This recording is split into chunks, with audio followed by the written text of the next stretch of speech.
Mm. Hare. So let's begin our session with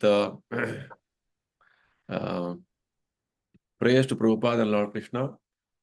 Nama Om Vishnu Padaya Krishna Preshtaya Bhutale Srimate Bhakti Vedanta Swami Nitinamine Namaste Saraswati Deve Gauravani Pracharine Nirvisesha Shunyavadi Paschatya Deshatarine Jaya Sri Krishna Chaitanya Prabhu Nityananda Sri Advaita Gadadhara Srivasadi Gaura Bhakta Vrinda Hare Krishna Krishna Krishna Hare Hare Hare Rama Rama Rama Hare Hare Shri Shri Radha Vrindavan Chandra Ki Jai Shri Shri Nitai Gauranga Ki Jai Srila Prabhupada Ki Jai. So we have been discussing from chapter, which chapter? Anybody remembers? 10th, Prabhu, 10th. 10. Okay. Chapter number is 10. we had two discussions, two sessions, and then we'll continue our discussion. Today is going to be a very important discussion of what is known as Chatushloki Bhagavad Gita. The 4 essential verses, Prabhupada says. The 4 essential verses of Bhagavad Gita we're going to discuss. So in this chapter, Krishna speaks directly in the beginning. Arjuna is going to speak in between. So Krishna starts telling that he's going to give more wonderful knowledge to Arjuna. Until now, Krishna has given the most confidential knowledge, right? So Krishna is going to give more wonderful knowledge, greater than what already he has given. So he just gives a hint of that understanding that Krishna's origin is so mysterious that nobody knows him. Neither the Devatas, Name Vidu Suragana. Right? Devatas don't know, nor the Maharshis, the great sages, know him about extraordinary opulence of Krishna. And Krishna says, understanding about Krishna's unborn aspect. He is Aja. He is beginningless, Anadim, right? And he is the master of all the creation. These 3 aspects, if you know, Krishna says, you will become free from sin. In fact, Krishna mentioned, if you know Krishna in truth, in 4th chapter, then you will be coming out of this cycle of birth and death. Right? Krishna showed all these things. And Krishna listed many wonderful qualities in the entire universe, in different personalities, and mentioned that all of these qualities are originating from him only. Not only qualities, even all the personalities. It may be the Manus or the Rishis, Brahma himself, Kumaras, everybody is having origin from Krishna. Krishna is the source of everything. Right? This much Krishna has given a hint. And when you accept Krishna's understanding in a proper way like this, the next immediate action from a person is he will surrender. Right? So this much Krishna has mentioned in the previous 7 verses. So today, we're going to understand very important 4 verses of Bhagavad Gita. Prabhupada calls them the essential verses of Bhagavad Gita. Means this is the essence of the entire Gita. If you know this, then you know the entire Gita. What is there in Gita? Okay. So this Bhagavad Gita is this 4 essential verses called the Chatushloki Gita. It is summarizing the whole Bhagavad Gita. Okay. So what is this 4 verses? Let us get into details. The first verse number 8. Aham sarvasya prabhavo mattah sarvam pravartate iti matva bhajante mam buddha bhava samanvita. Right? Krishna is telling, I am the source of all material and spiritual worlds. Sarvasya prabhava. I am whatever you see around you in the material world. Krishna says, I am the source. And Krishna says, everything is emanating from me only. Right?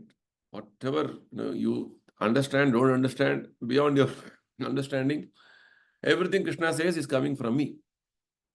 And when you know this perfectly, iti matva bhajante maam buddha. When you understood this perfectly, when you become learned in this aspect, then what is the result? Next step, you will engage in my devotional service. Bhajante maam. Iti matva bhajante maam. Matva means knowing. See, these aspects of matva means mati, knowledge. Then Buddha is the means enlightened, learned. This word, actually Buddha comes from this word Buddha only. Lord Buddha. Buddha means enlightened. So when you become enlightened, when you know things in fact, in truth, then only thing what you will do is, with great attention, with full heart, you will engage in Krishna's devotional service. Very simple. So, Krishna is telling in the first verse, eighth verse, the first of the four slokas, that he is the origin of everything. He is the source of everything. Right? This is the message of this verse. So, Prabhupada is elaborating in this purport very nicely about people say, I am, educated so much. I have done my PhD from a foreign university, or I have done research. I have done this. But all your research, all your learning, all your understanding, education, etc., qualifications, this should be the conclusion. So Prabhupada begins the purport by telling, a learned scholar who has studied the Vedas perfectly. You should very carefully observe the words Prabhupada is using, the way Prabhupada uses this, use these phrases. Perfectly Vedas he has understood. The learned scholar. Because there are so many other learned scholars in Vedas who have not studied the Vedas perfectly. They say they are learned scholars. About them, Krishna has mentioned in the second chapter. Vedavada rata partha anidastiti vadinaha kamatmana sargapara. They are Vedavada rata, means they are supposedly the learned scholars of Vedas, but they have taken some aspects of Vedas which is promoting sense gratification and going to heavenly planets as the highest. So you can read Vedas from whatever perspective you want. Right? That's the point. But one who has properly studied or perfectly studied the Vedas and he has taken help from the authorities. See, when you understand Shastra, scriptures, you need to have three sources of authorities. Right? If you are understanding, if you want a proper understanding, you should have three sources. Guru, Sadhu, Shastra. Right? The spiritual master, the great learned sages, and the Shastra, the scriptures. All of them speak the same language. So if you are supposed to be very learned and you know the things perfectly, means you have got the understanding from these three sources.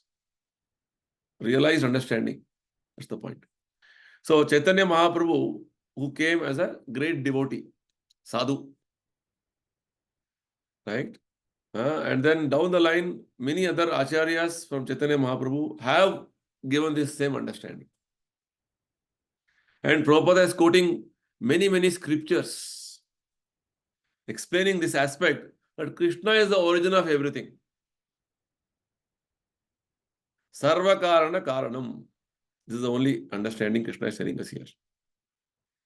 Sarva Karana Karanam means Aham Sarvasya Bahunam Janmanam Ante Jnanavan Ma Prapadyate Vasudeva Sarvamiti. Yes, see, 7th chapter we read this. Many learned scholars, after millions of births, they come to this conclusion that I am the origin of everything. I am the source of everything. They surrender to me. Just see. So like this, when your knowledge is perfect and you have taken guidance from the authorities, proper authorities in this department of understanding, then the result will be that Krishna is the origin of everything. You'll come to this understanding. And this understanding becomes very strong and firm. So firm that nobody can shake you. Right?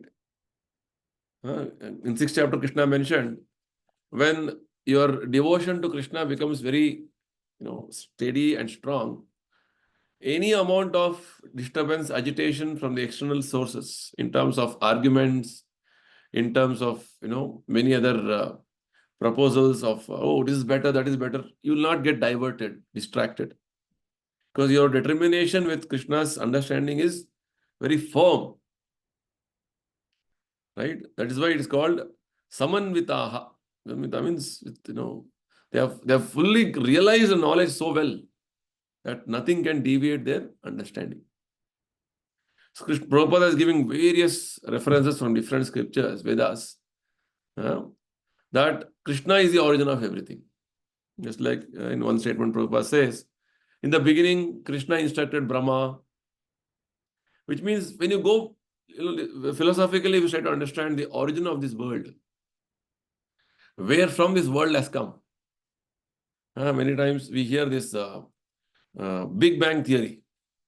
Right? You heard of this Big Bang theory? Big Bang theory is something which people think that there was a chunk and it exploded and this creation started.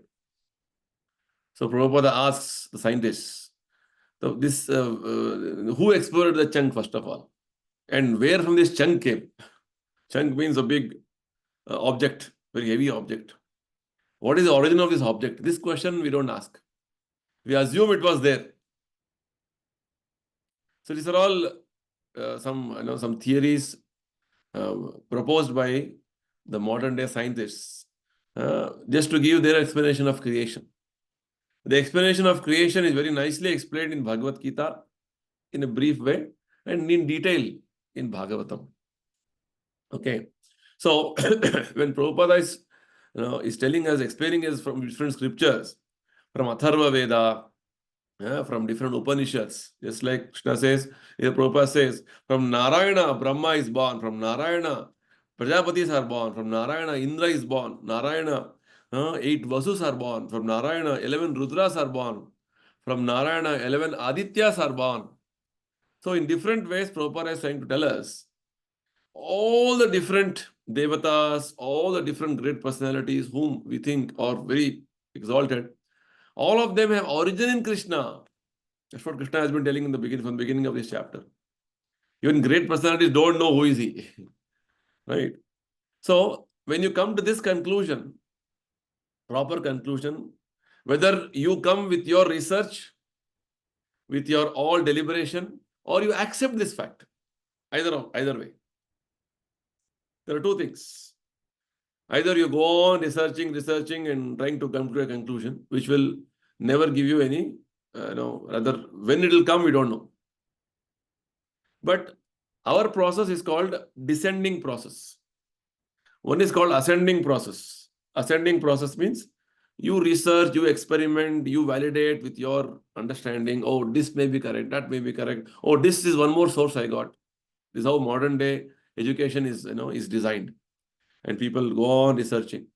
What they had understanding of atom, electron, proton is much different than 50 years ago. Right? Things are all changing with regard to the technology and the scientific discoveries every day, because they are discovering, inventing new things according to them. Whereas in the Vedic understanding, things are not researched, things are already, truths are explained and it is descending down. So Prabhupada very nicely explains, when you have this understanding, when you have this realization, this truth accepted from the authorities, that Krishna is the source of everything in the material and spiritual worlds, he is the efficient cause of everything, Prabhupada says. Right? Which means there is something known as efficient cause and immediate cause. Nice example Prabhupada gives elsewhere. When you say this shirt, where from this shirt has come? It has come from the cloth from the shop. That is only immediate cause. But where from the cloth came? Cloth has come from a cloth mill. Where from that material to make the cloth came? You go back. It is coming from the cotton. Right? And who made cotton? Cotton, again, Krishna says, everything is coming from me. Krishna only has arranged this cotton through arrangement in the material world. It is seed. He says, I am the seed of everything, Krishna says, 7th chapter. So like this is called efficient cause. If you are only satisfied with immediate cause, then you are not seeing the reality. Very important. Mostly the modern day scientists and the thinkers, philosophers, or we are taught in that way. We are just satisfied with the immediate cause. One more example, we can understand here. You say Newton discovered the law of gravitation. He discovered, he didn't invent it. Okay. Which means the law of gravitation was existing before even Newton. Oh, he saw an apple falling from a tree. Oh, what is this falling? He's not flying. So, why it is falling? Who made it to fall down? Is the question. First of all, who made this law of gravitation? Whereas, when Lord Rama was constructing the bridge from Rameshwaram to Lanka, all the stones were floating. So, where is the law of gravitation there? It is violating laws of gravitation. So basically, you have to understand things from the proper perspective. That Krishna is the efficient cause of everything, and whenever he wants, wherever he wants, if required, he can change the law. Because he is the cause of everything, he is the source of everything. It's like you are building a house, constructing a house. Under your direction, the contractor, engineers are working. You want to, maybe some plan is made, but I want this to be like this. Yes, you are the owner. You can do all those changes. Like that, Krishna is the owner. Krishna is the source. He can do everything. That's what Krishna is telling us here. Everything is born of me. I am the original source of all. Everything is under me. No one is above me. I am the supreme. This is the statement Krishna is making in Bhagavad Gita in different ways throughout the different teachings Krishna is giving to Arjuna.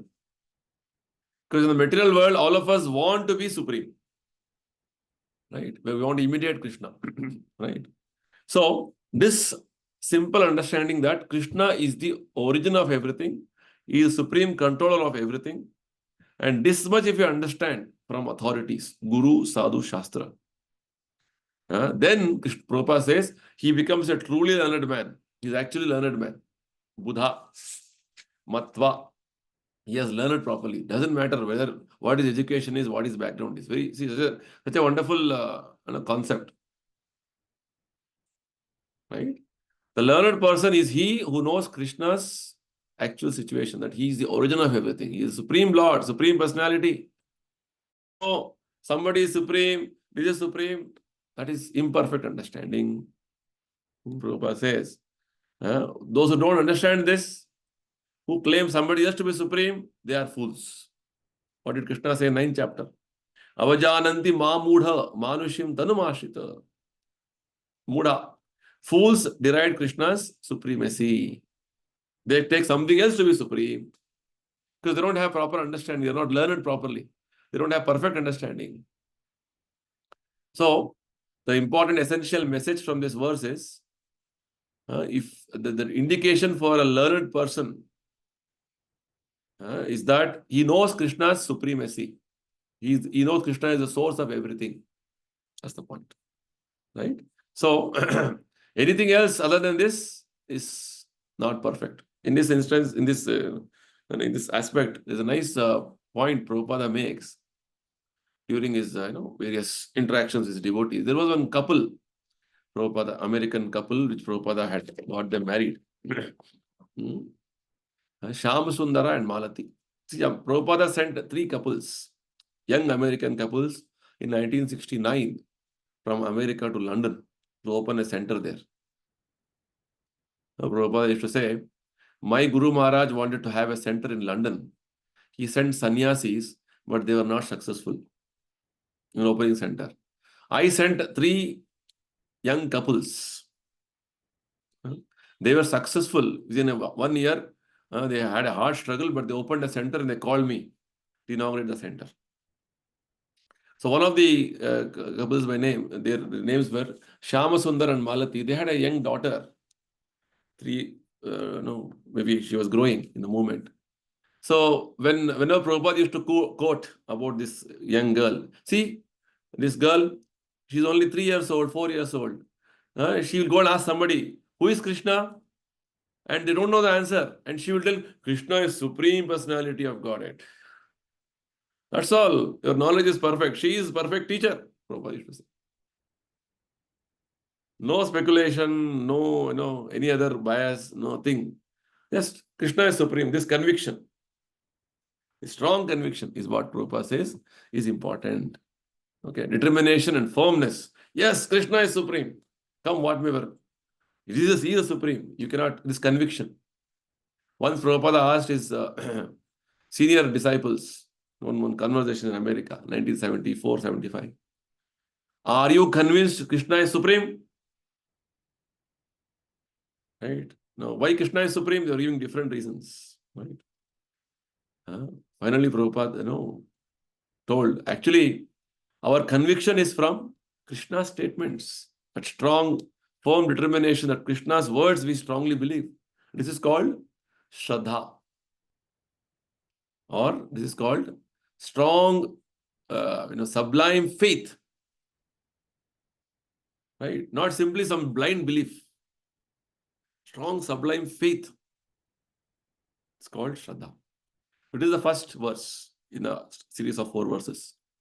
Krishna is the origin of everything. This firm conviction, firm determination, proper, perfect understanding a devotee has. That's why he is with full heart engaged in Krishna's service. Okay. Verse number 9. Machchitta madgata prana bodhayanta parasparam kathayantascha mam nityam tushyanti cha ramanti cha. Okay. So here Krishna is telling next. Such devotees who know about Krishna, what they do, their thoughts are absorbed in me. They are so much absorbed in my thinking. Machchitta. Chitta means your mind, intelligence is absorbed in Krishna's only thoughts, nothing else.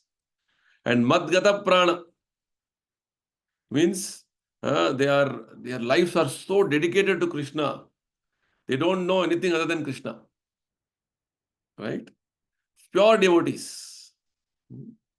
And these devotees always converse about Krishna with each other. Katayantascha mam nityam. Bodhayanta parasparam. Just like we are discussing about Krishna. These pure devotees always they have discussion with other devotees about Krishna's glories. And they take great satisfaction in such discussions. The second verse. So in this verse, Krishna is telling about the symptoms of pure devotees of Krishna. You take the contrast of an ordinary person in the material world. What is he absorbed in? He's absorbed in some political matter, subject matters, some entertainment, some sport, something. They are busy in discussing this. Whenever they meet, they have kitty party, they have that party, this party. Only discuss about what happened today, this accident happened there, tomorrow that election is going to happen. I don't know who is going to come in power in Maharashtra. We don't know. That is, this is only going on. Absorbed in the Gramya Katha. Gramya Katha means subject matters other than Krishna. So, this complete contrast is devotees. Not that they don't know about what is going on in the world. They know. But they know what is the value, relevant value of that subject matter and this subject matter. Bhagavata says that subject matter Gramya Katha, material, mundane subject matter, is called Vayasa Tirtha. Means it is the subject matter liked by the crows. Where the crows, where they take lot of pleasure? They take pleasure where there is garbage. You see, whenever there is big, huge pile of garbage, lot of crows come and do meetings. This portion, you take whatever food you want. This portion, I'll take that. Ka, ka, ka, ka, ka, what that? So Bhagavad says, this mundane subject matters are like that. About different topics, politics, entertainment, sports, this. Oh, all big things they speak. But all that is Vayasa Tirtha. Whereas pure devotee subject matter is Hamsa. Hamsas are always seen in crystal clear lakes, clean water, where it is, they will see them. Right? That is the difference. So here, the pure devotees, their characteristics are mentioned in the way that pure devotees don't have any other engagement other than Krishna's service. This is what Krishna is wanting us to elevate ourselves. This was our position in spiritual world. We have fallen. We have forgotten. So Krishna's endeavor is to remind us of what is our position and go back. Right? Because anything you are doing in the material world, absorbing yourself in that subject, this subject, that, nothing is going to give you any satisfaction. Prabhupada used to comment, he was speaking to one scientist in a conversation in a foreign country. And the scientist was telling, see, nowadays people are studying so much about the structure of a specific species of life, how they are born and how things happen. It's like grass, how it is grown from the earth, and how many varieties of grass are there. So many things. We do research papers. We have a lot of people taking doctorate in this subject matter. And Prabhupada said, what is the use? Researching on a grass, how has it helped your soul? Directly, bluntly he spoke. Prabhupada asked him, how it has helped you to have self-realization? Right? Simply you're going on researching, having volumes of books, research papers, but you're not realized yourself, who you are. You're going on. You research so much about grass, next life you'll become grass. Because mind absorbing grass. Krishna says, whatever absorption you leave your body, that life will get definitely. So what you should absorb yourself in? Don't know what is the aim in life, what is the purpose in life. Right? So what is that you are supposed to be doing? What is my actual nature as spirit soul? Is what Krishna is revealing here. First of all, Krishna said, who is he? He is the origin of everything. Even I am also originating from him. Oh, I am part and parcel of him. Actually, first verse number 8 is talking about Sambandha Jnana. When you understand that I am part and parcel of Krishna, then what I should do, just like these different parts of my body are parts of my complete existence, these different parts are meant to serve my body. Right? If they don't serve the body, then there's no point of having them. So the different parts of Krishna, we are all different parts of Krishna, energy of Krishna. We're supposed to serve him this way. What way? Mind absorbed in Krishna's services, thoughts, his glorification, and preaching this, explaining this to others, and taking pleasure in this. Right? Not that we have so many podcasts, so many debate shows, so many news, everything. So many are discussing so many things. Right? But all of them are getting one type of a rasa taste. Right? So it is called a mundane rasa. Whereas Krishna is telling, this mundane rasa is not going to last forever. It's going to have a very short existence in your understanding. Rasa means some taste, some relish. Whereas Krishna is telling about bhakti rasa. which is having permanent, eternal, bearing in our existence. Because that experience of Bhakti Rasa is so wonderful. But once you have tasted this, Bhagavata says, you will want to again and again taste it. It is so relishable. And with comparison to this rasa, anything other than this, any other rasa in the material world is very insignificant. That's why Krishna explained the higher taste in Krishna consciousness. Param drishtva nivartate in second chapter. So this is the point which Krishna is trying to explain us here, that these devotees of Supreme Lord are 24 hours daily engaged in glorifying the pastimes of Supreme Lord. The mind is so absorbed, 24 hours. Sometimes I wonder, 24 hours, is 1 hour class only so difficult to sit here. 24 hours, what you will read about Krishna? Right? Like that, sometimes people wonder. 2 hours you are chanting 16 rounds. Wow. Why? Right? 2 hours is nothing. Prabhupada says there are devotees in Vrindavan who chant 128 rounds. 128 rounds means it is practically 16 hours. Right? So Prabhupada was telling in a lecture, I was just here listening today. 16 rounds is very minimum. At least 2 hours in a day you got to get absorbed. Krishna's expectation is 24 hours. What did he say in the previous chapter, 9th chapter? Satatam kirtayanto mam. Right? 24 hours think of me. You absorb your mind in me. So basically what Krishna is telling is nothing exaggeration. It is the nature of our soul, which is right now, it is contaminated and it is polluted and it is actually pervertedly experiencing something else or doing something else, which is not actually its real nature. The pure devotees' hearts and souls are constantly submerged in Krishna. They take pleasure in discussing him with other devotees. So how to come to this stage of pure devotion? Prabhupada explains very nicely in the purport, quoting from Chaitanya Charitamrita. Chaitanya Mahaprabhu says that there are so many living entities in the material world, 84 lakh species, different varieties. Out of them, the human species is only 4 lakh species. In the human species of life, even among humans, only few are civilized and who want to take up devotional service to Krishna. So they are called fortunate or bhagyavan. Brahmanda Brahmite kono bhagyavan jiva Guru Krishna prasade pai bhakti lata bija. Right? This is the statement Chaitanya Mahaprabhu has given in the scripture. That in Brahmanda Brahmana, whole universe, there are so many innumerable living entities rotating in different shapes and forms of life, species of life.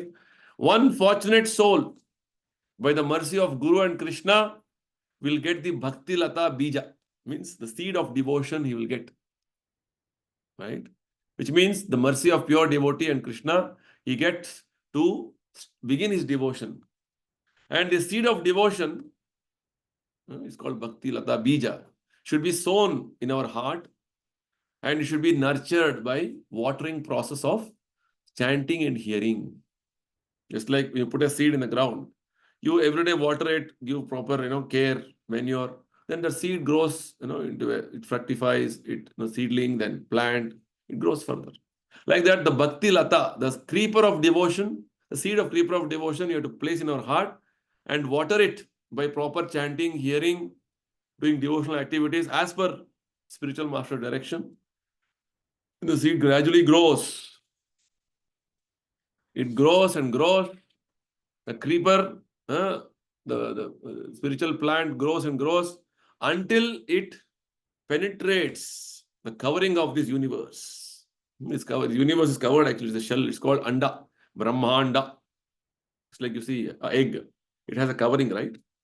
Likewise, this whole universe is having a covering of different elements. We have to penetrate those coverings. This spiritual plant or the Bhakti Lata creeper is having so much power that it will penetrate all the coverings. It will go, reach Vaikunta, then go to the supreme planet called Goloka Vrindavana. and there he takes further shelter. Basically, it is only indicating, in a way, it's a poetic description to indicate that how our devotion should be so steady and firm that nothing should bother us. It's like a creeper is growing. Sometimes there's an obstacle somewhere. It takes a different course and then starts growing further. Likewise, no material obstacle should stop our progress in bhakti. That's the point. Very important, right? And like this, the watering process of chanting, hearing should go on, and finally, when this plant, this creeper of bhakti, takes shelter of Krishna's lotus feet, then you experience love of God. Love of God means the pleasure of having intimate connection with Krishna, whatever these devotees are experiencing. Always 24 hours absorbed in Krishna's thought, Krishna's glories. This state is not an ordinary state of affairs. This is the state which Prabhupada is the state in which the 6 Goswamis were absorbed in. They will become mad after Krishna. These are descriptions we get in Bhagavata actually. All different great devotees, how they become so absorbed. The gopis of Vrindavan. That is the state of their devotion, right? So, this is the state of pure devotion to Lord Krishna. They are in constant contact with Krishna. So much constantly that even for a moment, they cannot be out of contact with Krishna. The gopis, when they were telling what this Brahma has created, his eyes, it is blinking. That moment when we blink, we are not able to see Krishna. We are losing Krishna's sight. Right? Which means they didn't want to even blink. Right? So this is the level of devotion they had.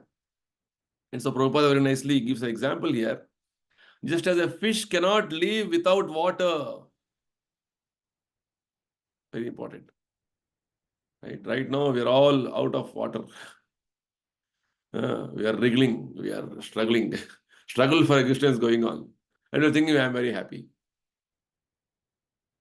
Pure devotees, for them, this material world is very uncomfortable with regard to their performance of devotion. They just want to, as early as possible, always keep in contact with Krishna as much as possible and go back to spiritual world. Right? So, such wonderful descriptions are there in great literatures like Srimad Bhagavatam, especially, and all the literatures left by the Goswamis, wherein when you read those literatures, they're not some exaggerations, right? Just like that's why Prabhupada always said, Chaitanya Mahaprabhu always he didn't encourage to discuss about the relationship of Krishna and gopis, especially rasa dance. This is not subject matter for us because we are still not even started reading properly ABCD. What you'll read about graduate understanding, you'll not even understand XYZ in that. Right? Likewise, so these elevated subject matters are discussed in the Bhagavata, in the later part of the Bhagavatam. So we have to at least we should understand there's a hint given here. What is the status of a pure devotee? Symptoms of a pure devotee. 24 hours. Nitya Leela Pravishta is called, which Prabhupada is one of the glorification we do is, he has entered into the eternal pastimes of Krishna's. That is the level of pure devotee's understanding. So, Krishna is telling us in the second verse, the symptoms of pure devotees. The first verse, Krishna said, I am the origin of everything, and the pure devotees are firmly convinced about this, and they devoted to me so much. And what is the level of devotion? What are the qualities, symptoms, characteristics? These symptoms. 24 hours. They are daily engaged in glorifying Supreme Lord so much. They are constantly submerged. Their hearts and souls are submerged in Krishna.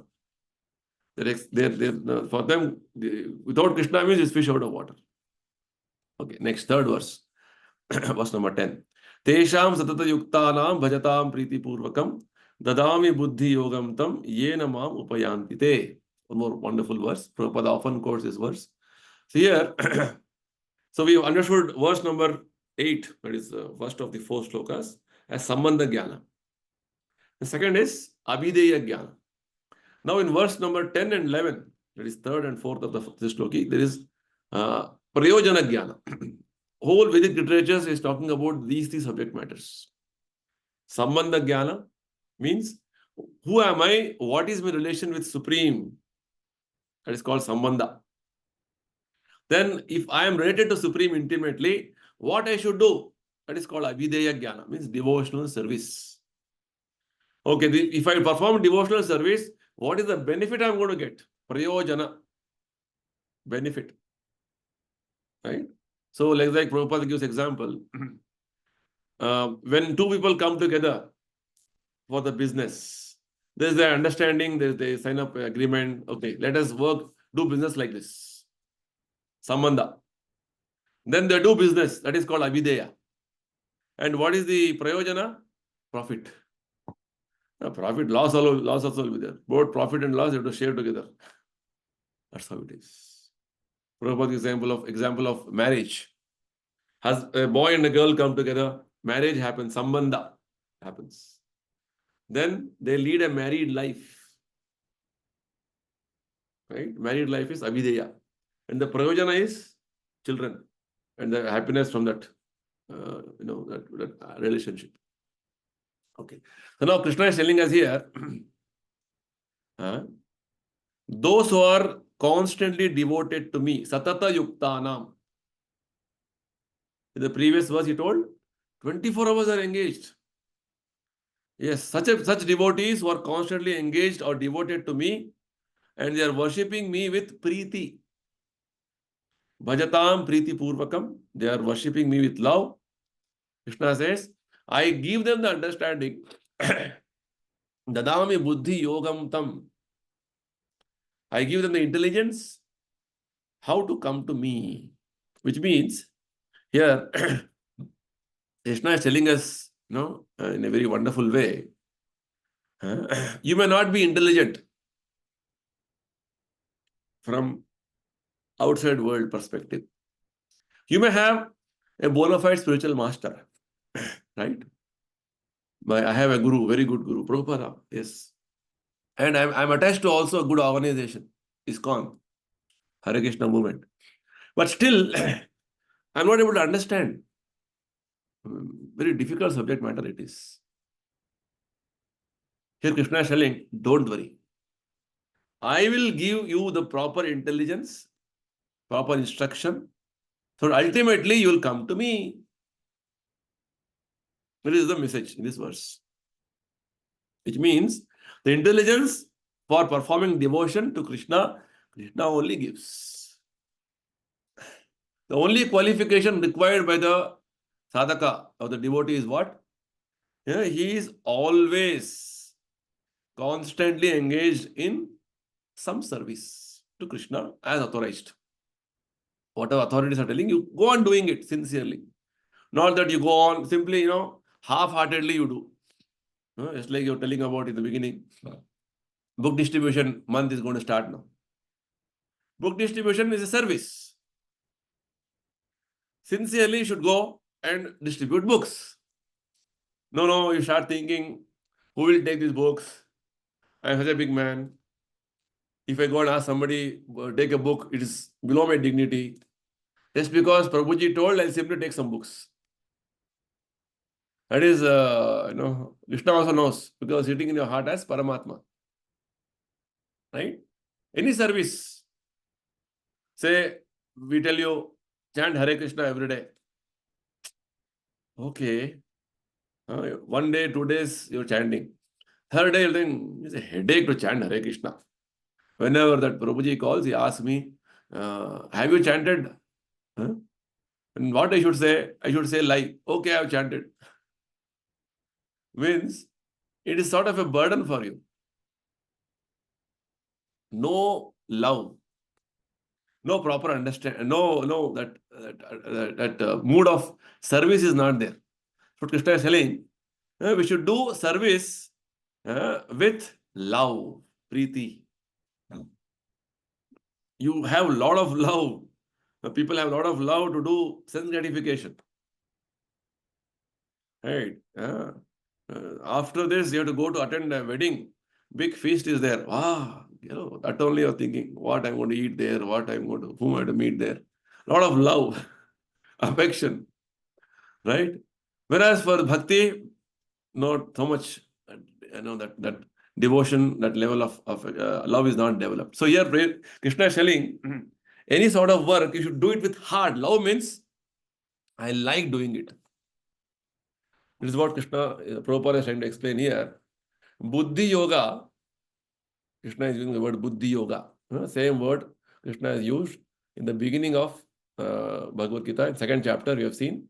Krishna explained about Buddhi yoga. Buddhi yoga means, Prabhupada says, action in Krishna consciousness.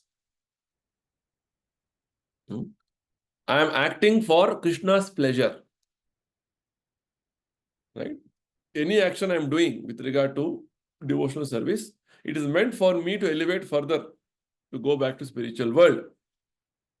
So let me do it with full heart. It's for my benefit, ultimate benefit. Right? So basically, the devotee is having this much understanding, this simple understanding that yes, I am entangled in the material world now. I have to come out of this entanglement, cycle of birth and death. And Bhakti Yoga is the only process. Let me do it with heart. Let me do it with full care. It's like when you get some health problem, right? You go to doctor, serious health problem. Whatever doctor is telling, you are fully surrendered. Yes, doctor, that you have to do. Why? Because you have to save yourself. So here Krishna is similarly telling, save yourself from this cycle of birth and death. Come back to me. Do Buddhi Yoga. And while doing this, there is any lack of direction, instructions, I will give you from within. So Krishna gives intelligence to the devotees. Right? This is the third verse Krishna is telling. The first verse was about Krishna is the origin of everything. Second is the symptoms of pure devotees. Third is Krishna gives intelligence to his devotees. The fourth verse, Prayojana. See what Prayojana you get by doing devotion. Very interesting, fourth verse.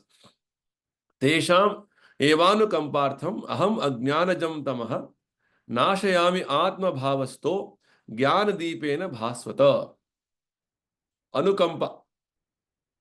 For out of great compassion for these devotees. Which devotees? Third verse, what Krishna explained. Those are constantly devoted to me. For them, because I show a lot of compassion, because they're so much devoted to me, I destroy the ignorance within their hearts. Because I'm sitting in their heart as Paramatma.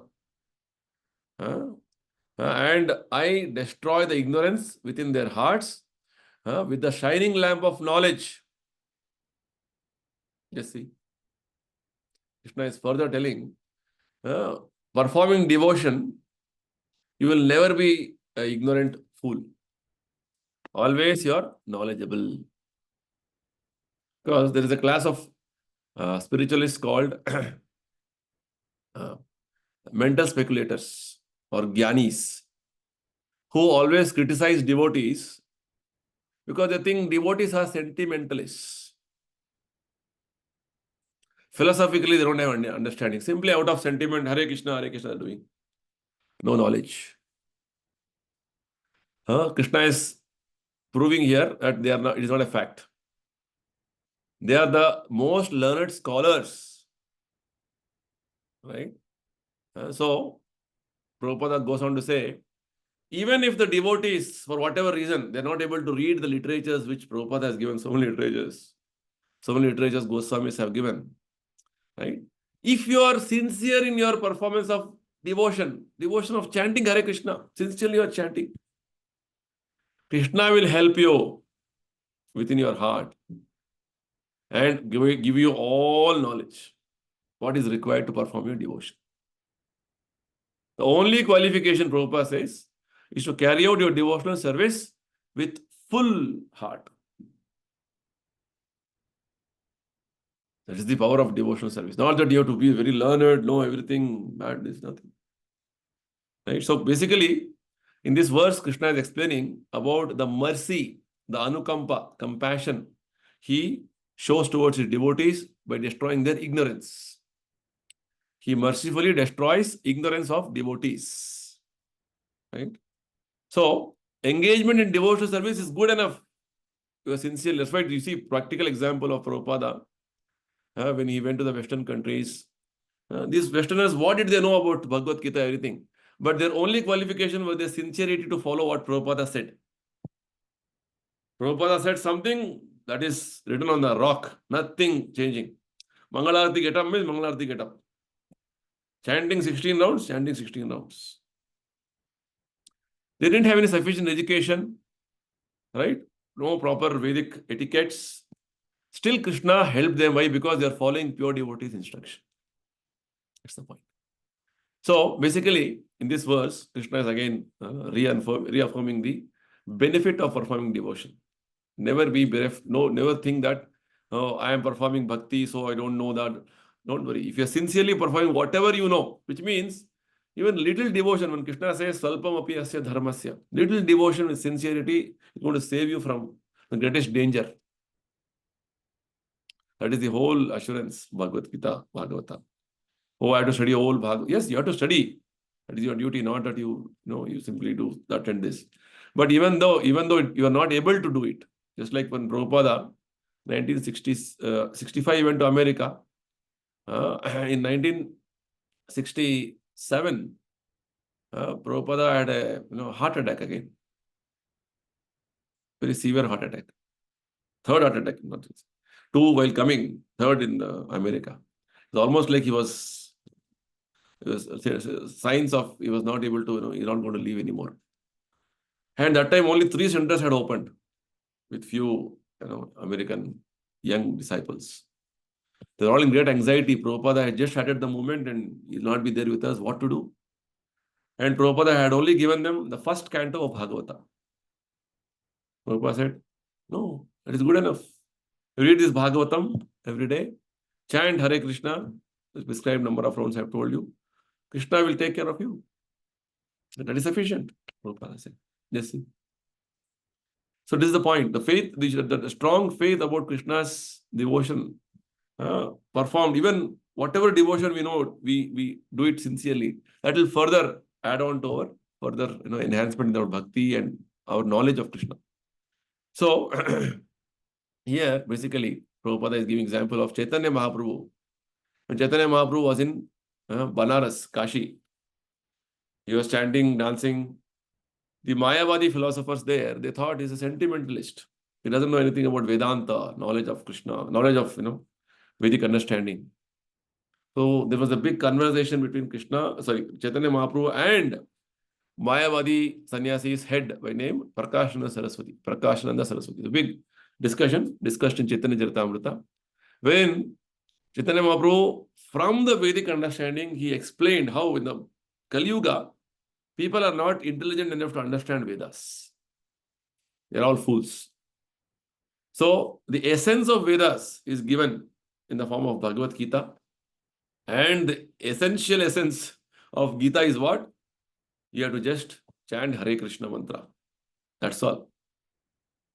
So this much Chaitanya Mahaprabhu explained very nicely, and all the Mayavadi sannyasis became his disciples. Right?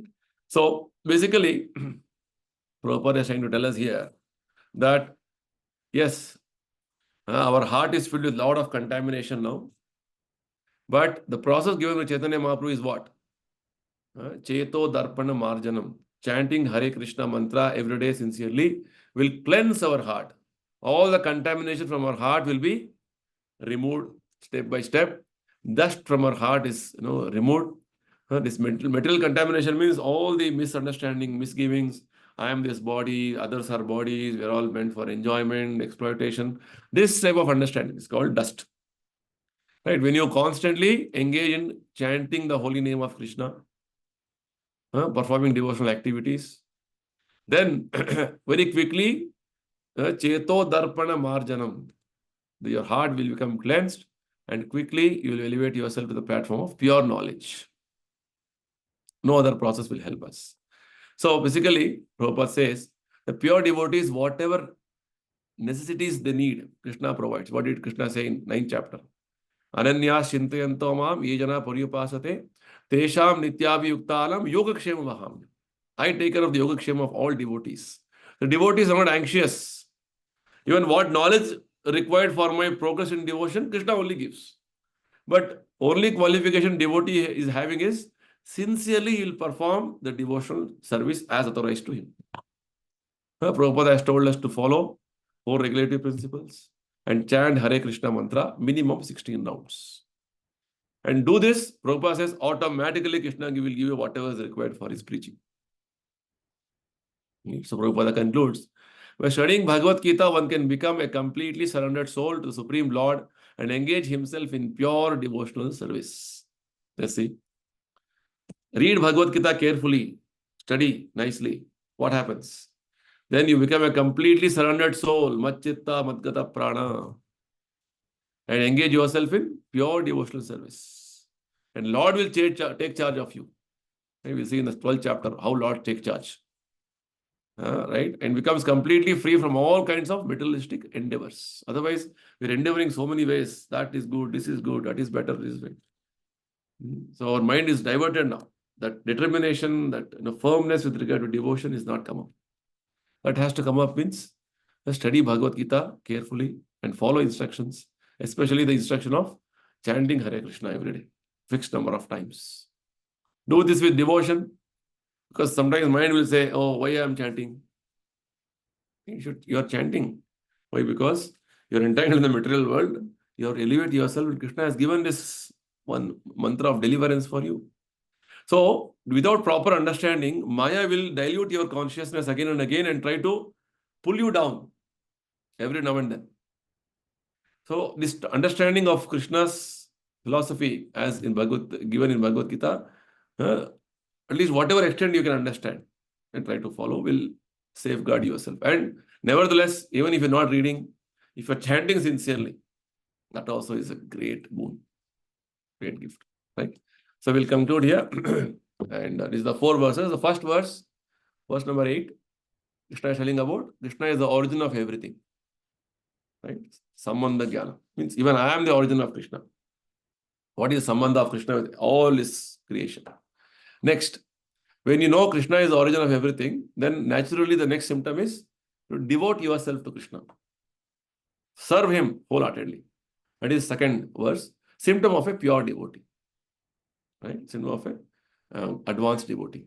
And 10th and 11th, that is second, third and fourth verses are telling about the benefits, prayojana of performing devotion. Krishna will give the intelligence required for you to perform devotion when you are constantly devoted to him. And Krishna will destroy the ignorance by his mercy within the heart of a devotee and shines his heart with knowledge. Divya Jnana Hriday Prakashito. That is what happens. See, such a wonderful internal spiritual dynamic is happening by the grace of Krishna and his pure devotees. We'll conclude here. Anybody want to discuss something, ask something, comment? Yeah, Hare Krishna, Prabhuji. Yes, sir. Very Yeah. nicely explained, Prabhuji. Very nicely explained. Prabhuji, one thing I just like to know that in ISKCON, that is that chanting of Gayatri, is it there or it is not there, Prabhuji? Because some people take the Janui and all these things.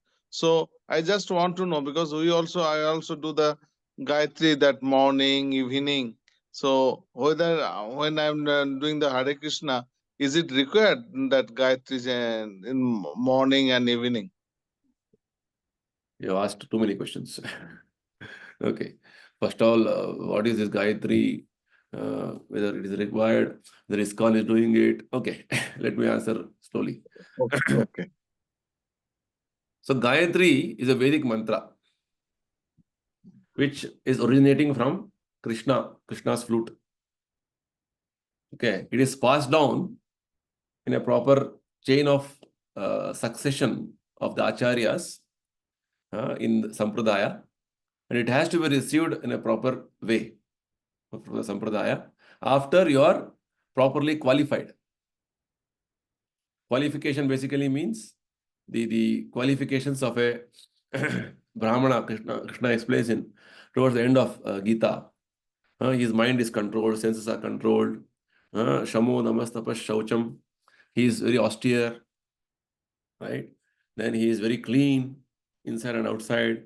These are 9 symptoms Krishna explains. So there is some qualifications which the spiritual master recognizes that, okay, he is qualified. Then this Gayatri mantra is given. So Gayatri mantra is a very authentic Vedic mantra coming from Krishna himself, which when chanted in a proper way, with a proper procedure, it will elevate you the topmost perfection of your life.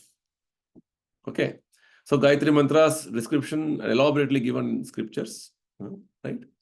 But right now, in the present day context, what is happening is, first of all, the Gayatri mantra is not passed down in a very authentic manner.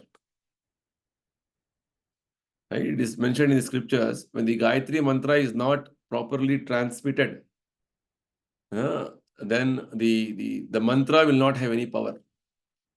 Sampradaya vihinaste mantrastu nishphalamatihi. The statement in the Puranas, it is mentioned, when there is not properly coming through a sampradaya, in the proper authentic channel, what happens? That mantra has no phala, nishphala. It is having no power. Okay. That is first aspect of the Kali Yuga. Because it is just, they think, oh, Gayatri mantra, fine. So then secondly, the person who is getting those mantra also is not qualified, will not act. And there are many rules, regulations to be followed when you're chanting the Gayatri mantra, which mostly in people in Kali Yuga are not aware. Okay. So these are all various, not that Gayatri mantra we cannot chant. We can chant, we should chant, provided the proper rules and regulations are followed and it is properly received, and we also qualify ourselves. We get that adhikara to chant that. That's the point. So in ISKCON, definitely, yes, we do have Gayatri mantra, but it is given to the devotees who have practiced chanting Hare Krishna. They have got the Harinama Diksha first. That is the system we have in ISKCON. First, they get the Harinama Diksha. Harinama Diksha itself is good enough. That is going to take you to perfection. Right? Then, for actually doing deity worship or the puja in the, for the deities, for the Lord, Archa Vigrahas, then there is a system, there is a method in the, given by Narada Muni called as Pancharatrika Vidhi, which means there's some lot of rituals, rules, regulations of worship. Lord has to be woken up this time, he has to be given this bhoga, this arati at this time. All very systematic things have to be done. So for this, the person who is going to worship has to be very disciplined in his mind, in his behavior, disciplined in his interaction with people. So he has to follow a lot of regulations. So for such a person is given the second initiation, called the Gayatri Mantra initiation, wherein he is given the Gayatri Mantras and he is supposed to be very Brahminical. Right? So in that way, he has to chant the Gayatri Mantra, Trisandhya, morning, afternoon and evening. Right? This is the way it's supposed to be done. And like this, the Gayatri Mantras are, is also part of ISKCON organization. But thing is that you have to be qualified to get that mantra. And not that just because you didn't get Gayatri Mantra or in ISKCON you don't get the second initiation doesn't mean you're not, you cannot go back to Godhead. No. It's just a prerequisite for being more Brahminical, more trying to be more clean and pure in your dealings with, with deed, because you're touching the all pure, the Lord. So with regard to Gayatri Mantra, yes, Gayatri Mantra is all powerful. And Gayatri Mantra has to be received in a proper channel, authentic channel. Gayatri Mantra recipient also should be very qualified. And after receiving, he has to also strictly abide by the rules, regulations. Not that I got mantra, but not following rules, regulations, that is again wrong. These are all various conditions with regard to Gayatri Mantra and chanting Gayatri Mantra. Right now, in the present day context, people say, oh, Gayatri Mantra I am chanting. Fine, that is maybe having some mantra effect, but the real proper, effect of Gayatri Mantras is different. So Gayatri Mantra again is not only one mantra which we receive a series of mantras. offering worship to, first of all, praying to Lord Surya Dev and praying to spiritual master, praying to Lord Gauranga and Krishna. There's a proper description of Gayatri Mantras given by Brahma himself in Brahma Samhita. Very clear description is given. It's finally to elevate you to the highest position of Krishna consciousness. That is the purpose. Because only through mantra you can elevate yourself, deliver yourself from this material world. That is the point. So, but to chant that, you need to have proper qualification. Not that, we are all ISKCON devotees are qualified as no, nothing like that. If it's received in a proper channel and properly uttered, it has the same potency. That's the point. Generally, Prabhupada and the parampara which we are following did not so much stress on Gayatri Mantra. Why? Because people are not having that, very good, purified way of thinking and actions. It's called Brahminical actions. Pure in mind, purity in your consciousness, purity in your action, in your mind, senses being controlled. These are all not to be seen very commonly in people. That's why Prabhupada never recommended it. Because if you saw Prabhupada when he went to American countries, what level of cleanliness they had? Because they used to eat and not even wash their hands. Right? And they used to not even take bath for weeks together. So what purity? Whereas a Brahmana is supposed to take bath 3 times a day. You see? Like this, so many regulations are there. So slowly, Prabhupada introduced them. And those who were really capable of following them, Prabhupada used to encourage them. And for deity worship, they used to train them in that way. So, yes, Gayatri Mantra mentioned, Krishna also does in Bhagavad Gita. We'll see in the same chapter later on. Out of the different various Vedic mantras, I am Gayatri Mantra, Krishna says in this chapter only. Right? So, Gayatri Mantra has its own importance, relevance, if it is done in a proper way. But in Kali Yuga, because these Gayatri Vedic mantras, chanting requires a lot of prerequisites for the chanter. It is not commonly met by people. But what is easily to be followed by everybody is chanting Hare Krishna. And one important, wonderful quality of chanting Hare Krishna is you don't require any qualification. 0 qualification. But if you chant nicely, chant and hear, you will elevate yourself. You will become more than a person chanting Gayatri Mantra. Hare Krishna Mantra has Gayatri Mantra in it. Hare Krishna Mantra has Omkara in it. That's why it's called Maha Mantra. So we don't see Prabhupada or previous Acharyas or even Chaitanya Mahaprabhu stressing so much on Gayatri Mantra. Gayatri Mantra's aspect is taken in our organization, ISKCON, just for the sake of giving that sense of cleanliness, purity, and proper consciousness for the performer of the proper pujas for the deities. Right? Otherwise, yeah, Gayatri Mantra has its own, because chanting Gayatri Mantra is not easy. Otherwise, only on the order of Prabhupada we are able to chant something and do something. That's the point. Okay. Thank you, Prabhuji, for clear explanation. Thank you. Any other question? Okay, fine. So let's close here. We will continue discussing.